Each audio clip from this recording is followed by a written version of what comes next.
On the edge of a dying frontier, a widow with nothing left seeks shelter, and a rancher with trembling hands uncovers a secret that could bind. The stagecoach left her in a cloud of dust, its wheels rattling into the distance until the sound was nothing but a faint echo swallowed by the wide prairie. Evelyn Ward stood alone on the dirt road, her shawl pulled tight against the evening wind, clutching a worn satchel that carried the last scraps of her life. She did not watch the coach disappear. She had learned long ago that those who left rarely looked back. Ahead of her lay the ranch. Weather-beaten boards, patched fences, a roof scarred by storms. The land seemed to hold its breath around it. No laughter, no voices, only the restless scrape of branches and the moan of the windmill turning slow against the sky. It was not a place that welcomed strangers. Still, Evelyn's boots carried, her forward steady though her heart beat heavy. A man emerged from the barn, wiping his hands on a rag. He was tall, stooped by years of work, his hat brim shadowing eyes that measured everything and trusted nothing. The scars along his jaw caught the fading light. Evelyn stopped a few paces away, her voice raw with dust. "I've come to ask for work. For shelter, if you'll allow it." The man said nothing at first. His gaze flicked from her satchel to the dirt on her hem, then back to her face, lined not by age alone but by grief. When he spoke, his words carried the weight of finality. "You're on my land, I know." He looked past her down the road where the stage had gone as though hoping she might turn back after it. When she did not, his mouth tightened. "You've been turned out?" he said. "Yes." The single word hung like a tolling bell. Evelyn did not defend herself. She had learned the futility of answering whispers. The town had decided she was cursed, unfit to sew, unfit to teach, unfit even to share a pew. Widowhood and loss had painted her with suspicion, as though sorrow itself were a crime. The rancher spat into the dirt. "And you think my house will be different?" Evelyn shifted her satchel higher on her arm.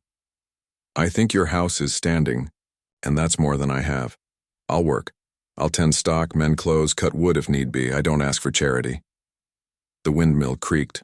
A hawk cried from the hills. Between them, silence thickened. His jaw worked as though grinding stone, but he said nothing more. Instead, he turned toward the house and walked, boots crunching in the dirt. Evelyn followed. Inside, the air smelled of smoke and iron. A stove crouched in one corner, black with soot. The table bore a single chair, though another sat unused against the wall. Tools leaned where a family's belongings might have been. An axe, a broken bridle, a hammer rusted with neglect. On a shelf sat a coffee pot, cracked at the lip, leaning as if tired of its own service. The rancher dropped the rag onto the table. "I keep to myself. Don't expect warmth." "I never have," Evelyn answered. His eyes narrowed at her tone.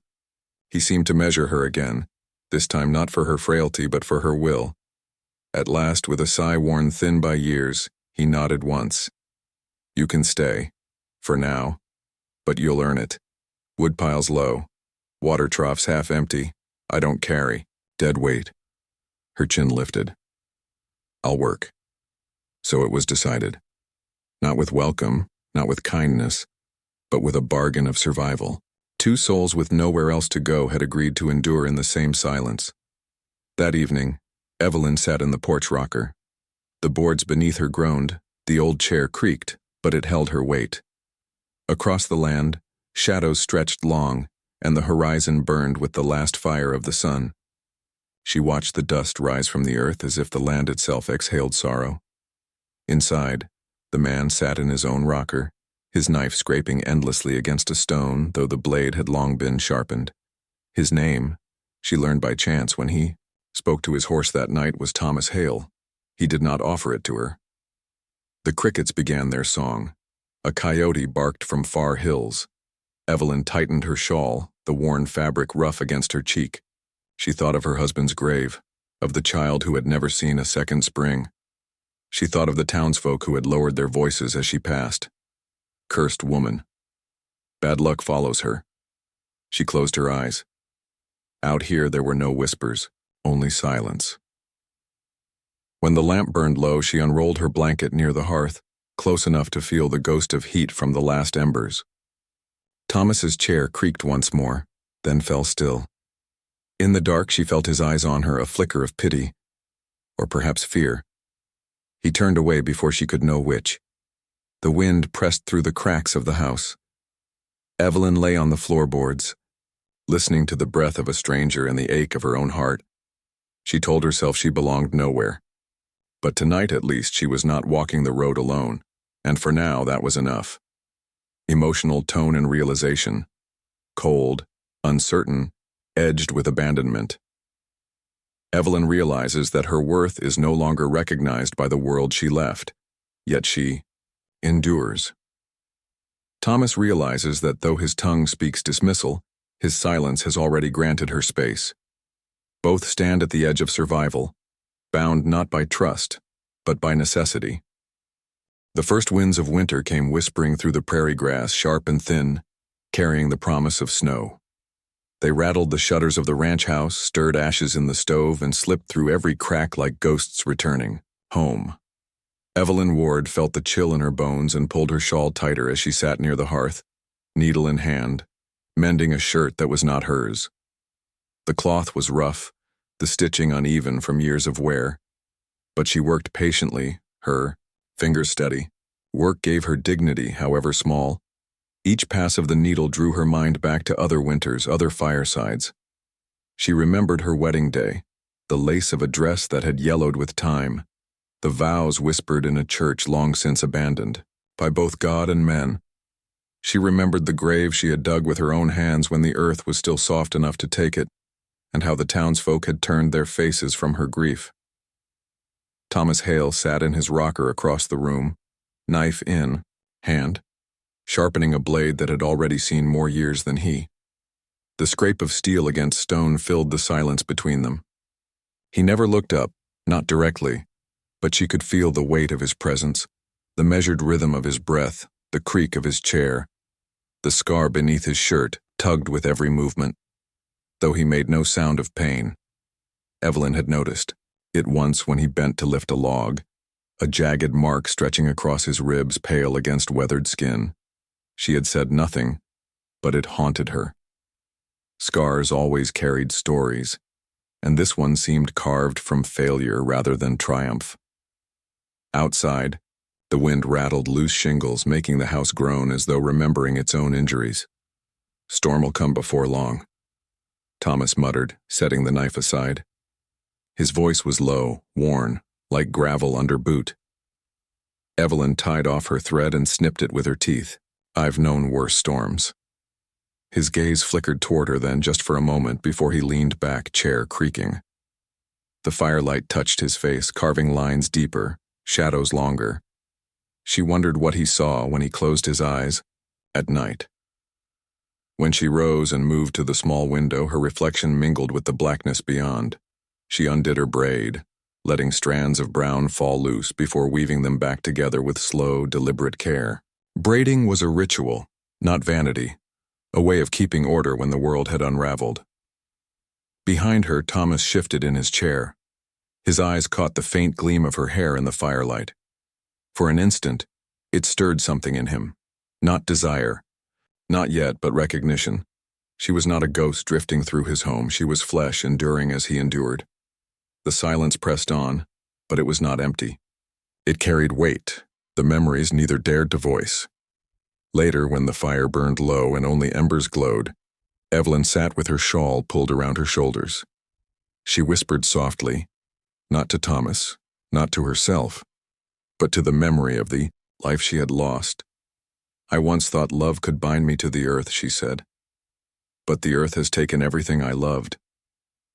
Thomas heard her words, though he kept his eyes on the fire. His jaw clenched, the scar across his ribs seeming to tighten with the memory of a night when gunfire split the air, and he had not been fast enough to stop it. He remembered hands slipping from his grip, blood darkening soil and the hollow weight that came after. The wind howled, rattling the house.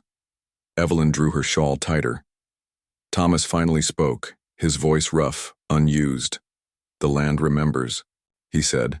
She turned slightly, caught by the phrase. And so do we.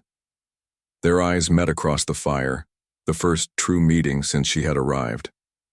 For a heartbeat, the silence was not a wall, but a bridge, fragile, trembling. Then Thomas looked away, and the moment passed. The days stretched, measured by chores and the turn of the weather. Evelyn hauled water, her breath turning to mist in the air. She split kindling with stiff hands, her skirts catching stray flakes of snow as winter crept closer. Thomas worked beside her at times, though rarely speaking. His strength had not faded, but his solitude was a wound that had never healed. At night, the cabin held the sound of their separate labors. Evelyn mended shirts, darned socks, patched old quilts that smelled faintly of dust and pine smoke. Thomas sharpened tools, repaired tack, sometimes staring at the fire with a gaze that belonged to the past. When her braid slipped loose from its knot, she rewove it again by the lamplight. He always noticed, though he never said a word.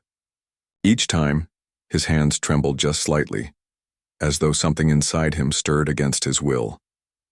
One evening, as snowflakes began their slow descent outside, Evelyn paused in her sewing.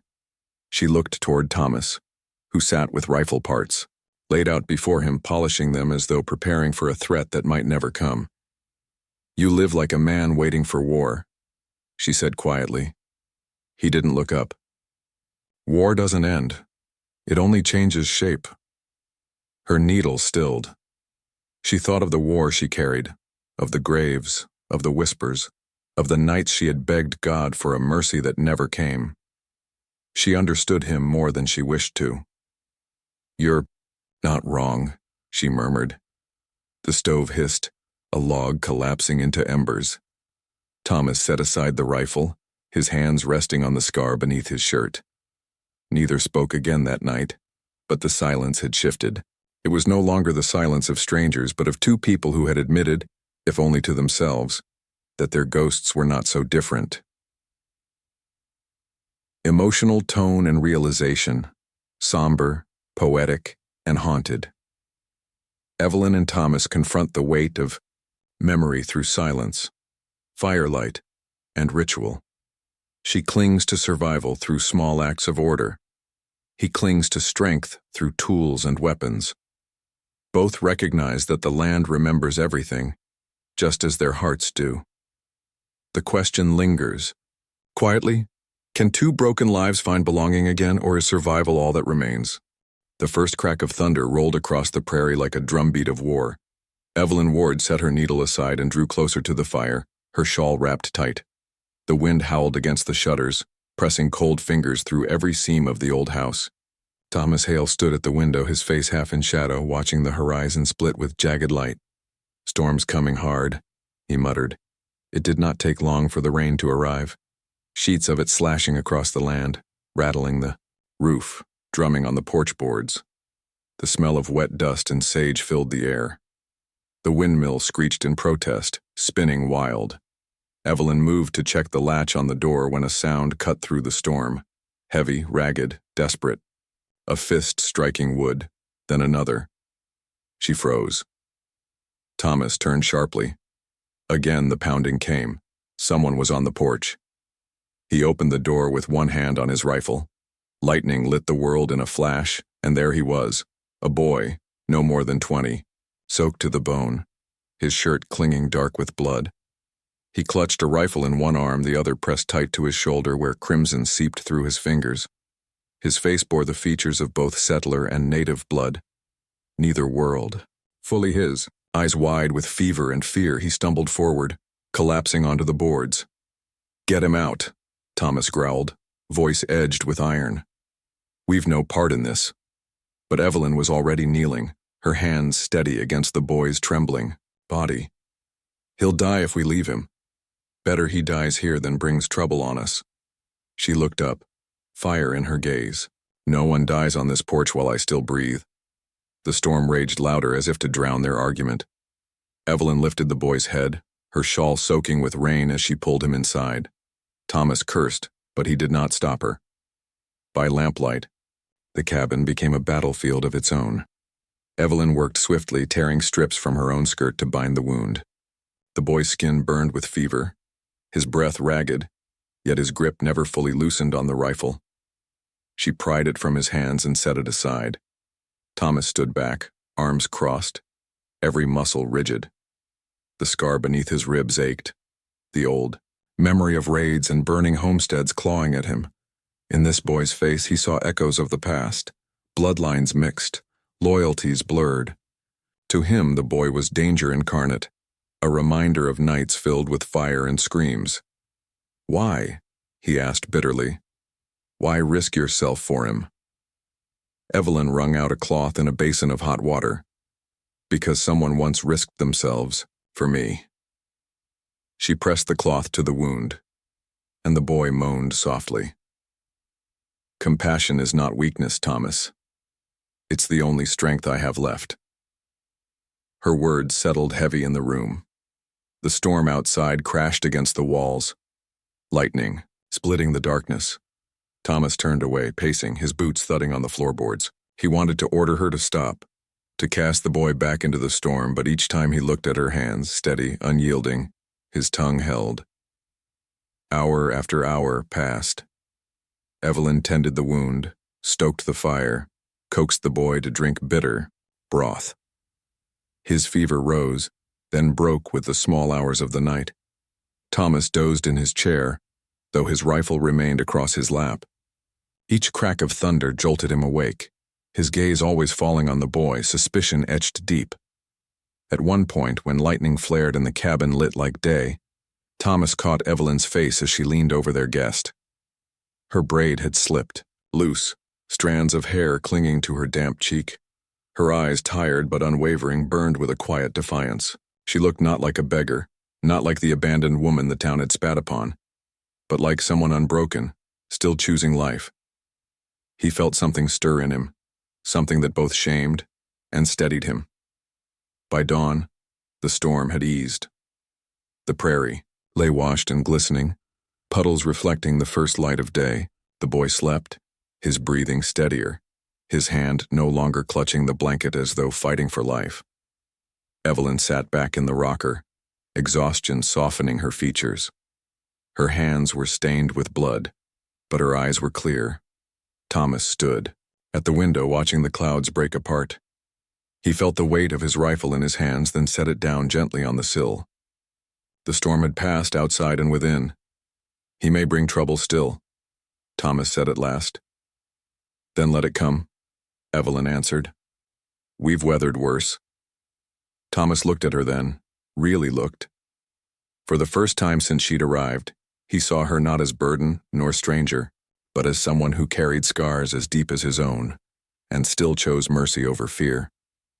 The boy stirred in his sleep, a faint sound escaping his lips, half in one tongue, half in another.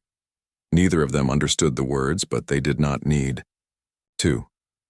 It was enough that he breathed, emotional tone and realization, tense, storm-laden, and edged with old prejudice.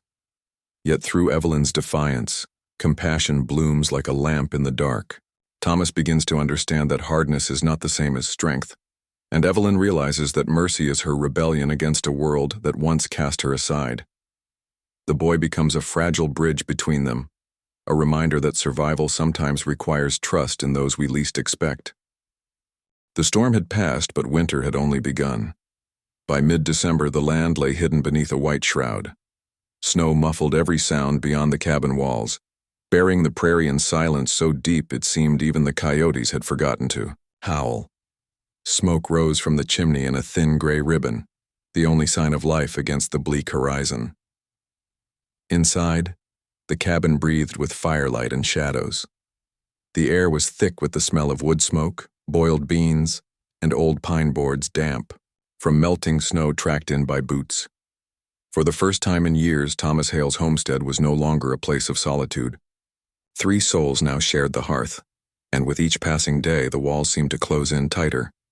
The boy, whose name, reluctantly offered, was Jonah, had survived his wound, but not without scars. He moved slowly, his shoulder bound, his breath often catching with pain when he reached too far. Evelyn watched over him with the quiet patience of someone who knew too well the weight of survival. She coaxed him to eat, pressed cool cloths to his fevered brow, and spoke softly when nightmares seized him in the dark hours. Thomas kept his distance. His chair sat in its usual place near the window, his rifle leaning against the wall within reach. He watched Jonah with guarded eyes, mistrust etched into the lines of his weathered face. Yet his silence was not the same as hatred. His hands, however, betrayed him.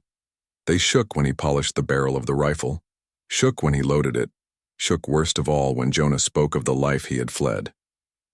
One night, while snow rattled against the shutters and the fire hissed, with falling sap, Jonah's voice broke the quiet. "They said I don't belong anywhere." His words were rough, scraped raw by more than fever. "The settlers spit at me. The tribe calls me half-blood. Both worlds turned me out." His gaze flicked to Thomas, wary but defiant. "So I came here. Better the cold than the fire of their eyes." Evelyn's hand stilled on the mending in her lap. She looked at him with something between sorrow and recognition. "Exile," she whispered. "I know that feeling." Jonah tilted his head, searching her face. "You?" She nodded. "I buried a husband, and the town buried me right after. Not in the ground, but in whispers and doorways closed in my face. Out there, I'm nothing but a widow they don't want reminding them of death." The fire popped, sparks flaring in the dark. Thomas shifted in his chair but said nothing. His jaw tightened as if clenching back words. Evelyn's eyes lingered on him, waiting. Finally he spoke. His voice was low, almost reluctant. "You're not the only ones who've been turned out." He tapped his ribs, where the scar lay hidden, beneath his shirt. "Lost my people one night. Fire and gunpowder saw to that. I wasn't enough to stop it. Never been enough since." The admission hung in the room, heavy as the snow on the roof. In the days that followed, the rhythm of the cabin changed. Conversation came in fits and starts, half-truths, regrets, long silences punctuated by the steady crackle of wood in the fire. Jonah told more of his past when fever dreams loosed his tongue. Nights of running, scraps of violence, and the bitter laughter of men who called him neither one of their own nor the other. Evelyn listened without judgment, her needle moving through cloth as though stitching together not just fabric, but something broken in the boy's spirit. Thomas often pretended not to listen, but his eyes betrayed him. He watched Evelyn's hands, steady even when she was weary, and saw how Jonah leaned toward her words as though they were the only anchor he'd ever known.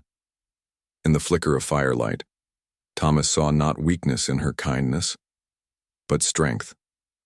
Strength he himself had long since buried under silence and bitterness.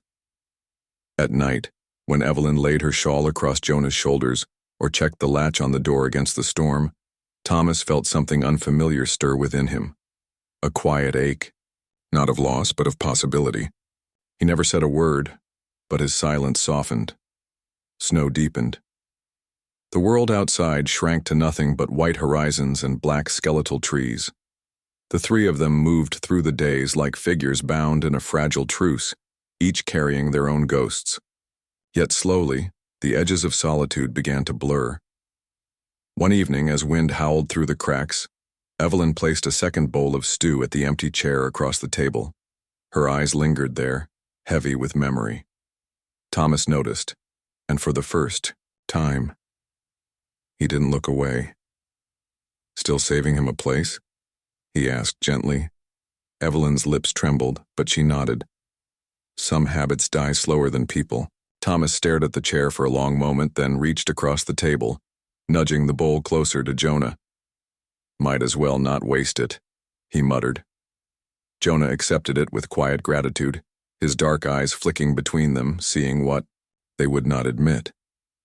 The cabin became less a prison and more a reluctant home. The silence, once sharp with suspicion, softened into something else, something fragile, almost tender. Jonah spoke of building a life once he healed, of finding a place where no one could cast him out. Evelyn, though she never said it aloud, wondered if she had already found such a place. And Thomas, though pride held his tongue, began to realize that survival meant more than keeping his rifle close.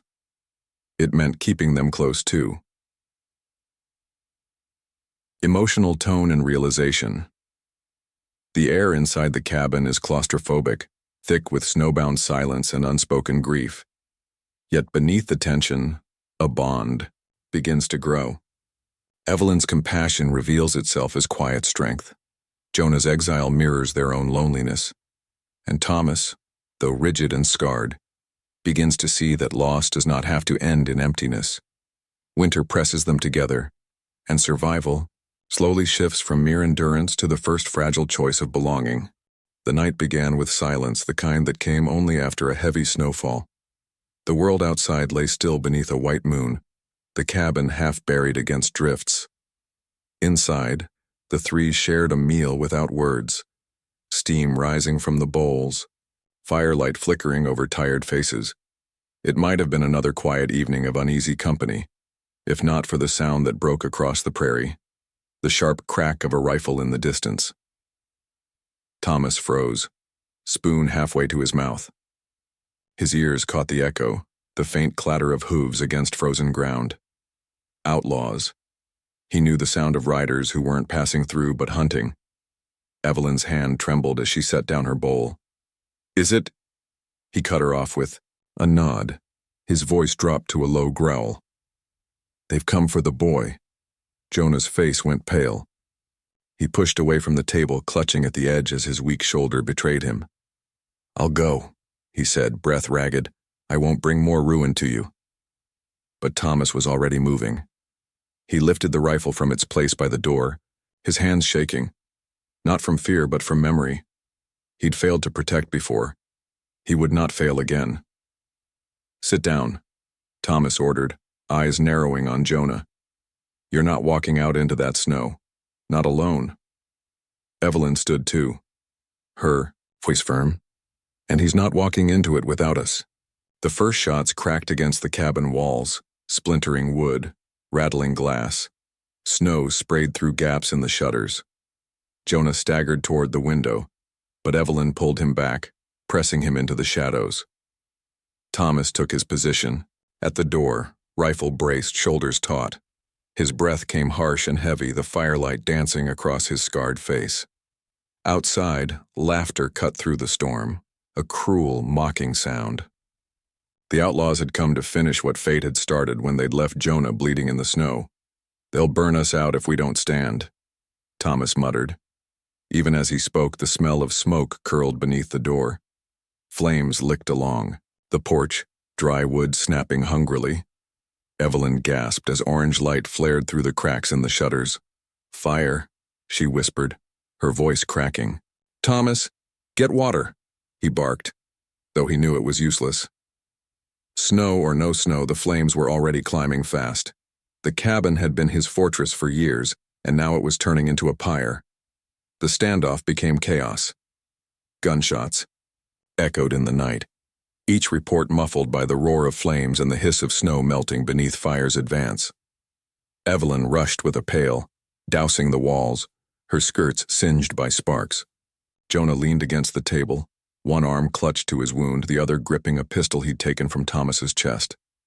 His face was pale, but his eyes burned with defiance. "I'll face them," Jonah gasped. "They want me. Let them take it out on me." Evelyn whirled on him, firelight in her eyes.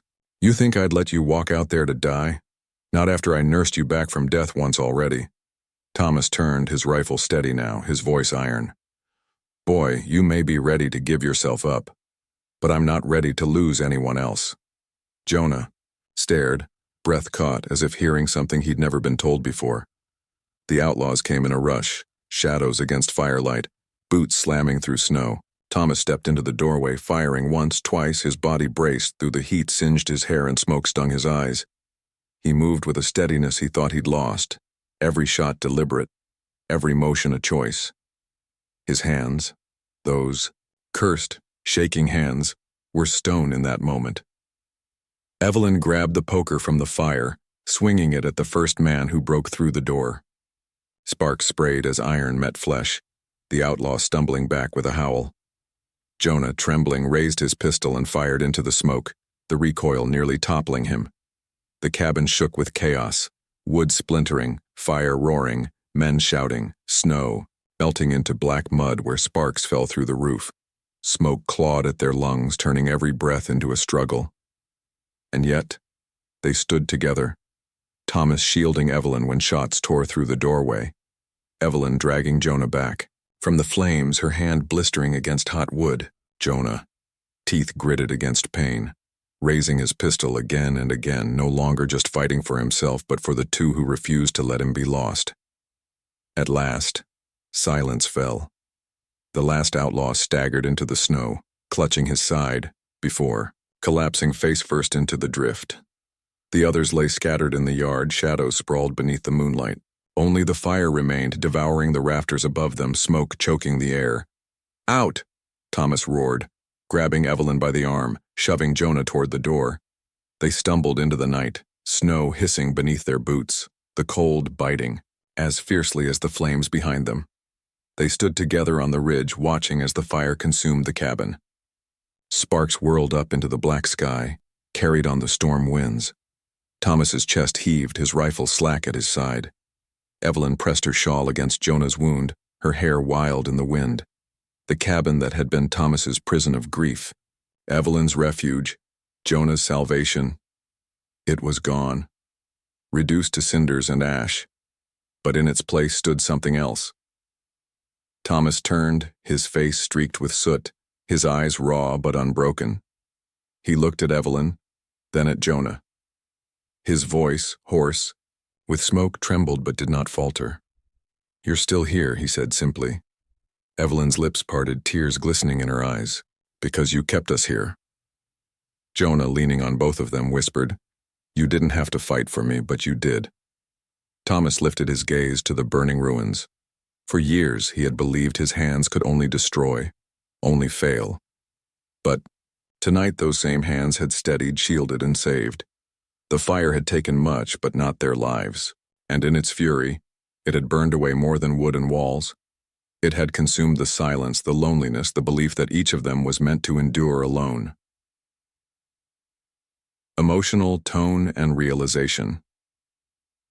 The fire rages fierce and desperate, a crucible of smoke, gunpowder, and loss. Yet in the blaze, destruction becomes transformation. Evelyn realizes that protection lies not in walls, but in people who will stand beside her. Jonah learns that he is not a burden but worth defending. And Thomas, scarred and haunted, finds that his hands, once cursed by failure, can still hold steady when it matters most. The blaze left its mark long after the last flame died. Charred beams jutted into the sky like broken ribs, smoke curling upward as though the ranch itself exhaled a final breath. Snow, once clean and untouched, had turned black and slushy around the ruins. The land smelled of ash and sorrow, of wood that had held too many secrets for too long. Thomas stood with his hands on his knees, breathing heavy, soot streaking the ridges of his face. Evelyn beside him pressed her shawl against her mouth, eyes wide at the wreckage. Jonah leaned against the corral rail, pale from blood loss but still upright, as though stubbornness alone kept him from falling. For a long time, none of them spoke. The silence was broken only by the crack of collapsing timbers and the hiss of snow landing on coals. At last, Jonah shifted, straightened, and spoke in a hoarse voice. "I can't stay here." Evelyn turned to him sharply. "You're still wounded. You can't travel alone." "I ain't alone," Jonah said. His gaze met Thomas's, then hers. A flicker of warmth lit his tired features. "I've got kin now. For the first time since I can remember." The word hung in the air, startling both of them. Kin. Thomas's throat tightened, his eyes darting away to the horizon. Evelyn bit, her lip caught between protest and gratitude. Jonah pushed away from the fence, his weak arm hanging limp but his step steady. "You saved me. Both of you. And maybe that's why I can't stay. I've been running from ghosts my whole life. But if I stay here, I'll only bring more of them down on you. I need to make my own way." Thomas opened his mouth to argue, then stopped. He saw the resolve in the boy's face, the same steel that had carried him through bullet wounds and betrayal. Thomas only nodded once, the motion stiff, as if giving away a piece of himself. Before mounting the tired horse they had saddled for him, Jonah turned back. His eyes softened on Evelyn. "You nursed me like a mother. Don't let anyone tell you you ain't one." Her breath caught. She pressed a hand to her shawl, blinking hard as tears welled in her eyes. Then Jonah's gaze shifted to Thomas. The boy straightened, pulling what strength remained into his frame. "You fought for me like a father. Kin ain't just blood, it's who stands with you when the fire comes." Thomas's lips trembled. He could only grip the boy's shoulder, hard, before letting him go. Jonah mounted, turned once more, and gave a nod that seemed older than his years. Then he rode into the pale horizon, his figure swallowed by snow and light. The ranch felt emptier with him gone. Not just quieter, emptier. The cabin's ruins smoldered behind them, a grave for the past. Thomas set about salvaging what he could. Half-burnt planks, nails pried from blackened beams, tools buried beneath ash. His hands moved by instinct, but his mind wandered.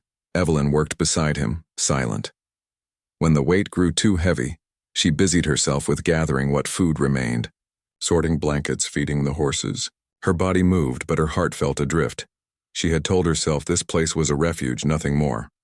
A shelter until she found her footing. But as she looked at the smoking ruins, she realized she had borrowed not just a roof, but belonging, and now perhaps it was time to give it back. That night, beneath a sky thick with stars, she made her decision. At dawn, she tied her bundle, shawl pulled tight, and stepped into the yard. Snow crunched beneath her boots as she moved toward the road. But Thomas was waiting. He stood by the fence line, his frame outlined against the pale morning light. His rifle leaned against the post, untouched. His hands, for once, were not busy. They trembled faintly, but not from cold. "Leaving?" His voice was rough, low. Evelyn tightened her grip on her bundle. "It's time. I've taken enough.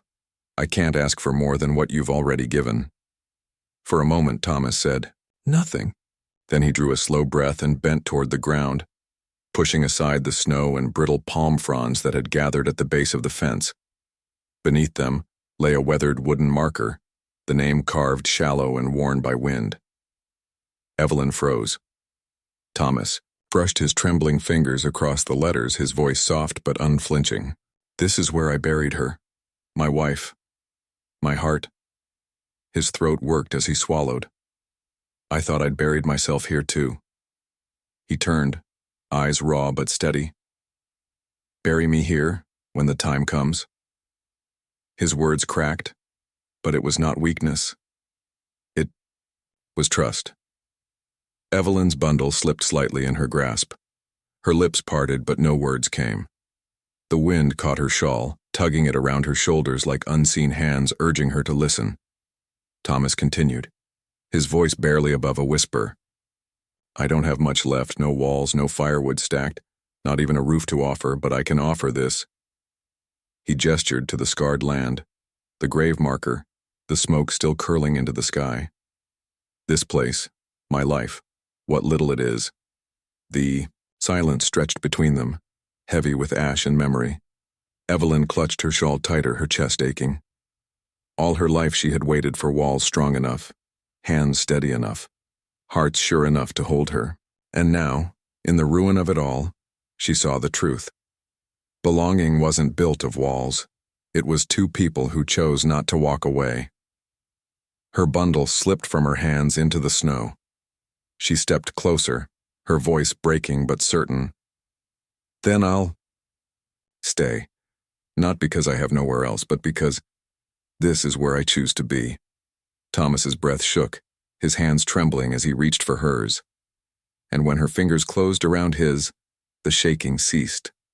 Not because the past was gone, but because it was shared. They stood together by the grave, by the scarred land that had once been ruin and was now rebirth. The sky above was pale with morning, snow drifting lightly, soft as blessing. The reckoning had come and passed. What remained was not silence but peace, emotional tone and realization. The close is quiet, redemptive, deeply symbolic. Jonah rides on, carrying his own scars but also the gift of belonging. Thomas opens his heart in the most vulnerable way possible, entrusting Evelyn with the one place he swore never to reveal.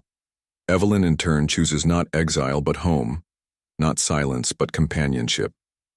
Together, they find that love, dignity, and belonging are not granted by walls or fate, but tended like fragile seeds by hands that tremble and still hold steady.